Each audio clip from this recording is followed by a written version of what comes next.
Yeah, so when we talk about intertextualization, we'll be looking ahead to some of the other texts that we're going to be reading, which fall into the epic class. This would include Le Guin's Left Hand of Darkness, the Hebrew Bible, and Nietzsche's Zarathustra.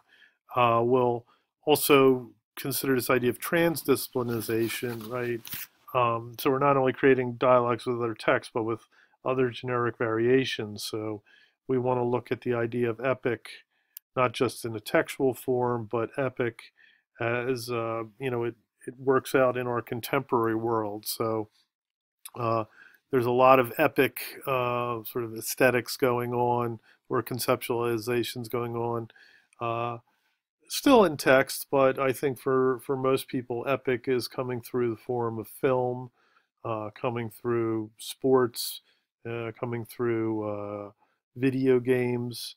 And so that's something that and film, of course, as I said, but that's something we want to bring into the discussion.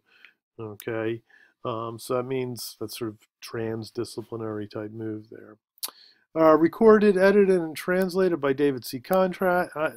So that's important to recognize that this is an anthropologist who has recorded the event, a scholar who has recorded it. He's also edited it and he's translated it. So he's a Western scholar, right, uh, who has recorded this event and he has transcribed it in some way, shape, or form. So we want to be aware of, what he has transcribed, right? So he is, basically translated the text in a lot of different ways.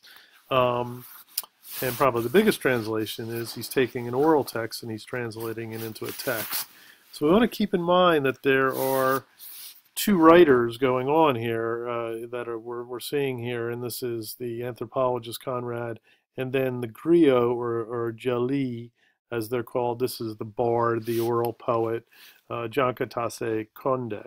I think narration is a problematic word here. Narration is a very Western word, a very textual word, a very modern word. So I think it's probably better to say is performed by. Okay. All right. Let's just look into the apparatus here. Table of contents. So we have introduction, which I'll look at in a future podcast. Uh, Notes on nomenclature and transcription, a good thing to look at. Look at that as well. Maps, locating where this oral tradition takes place.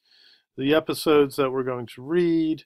I've given you a breakdown of the reading schedule, episodes 1 to 9, 10 to 15, and then 16 to 28, and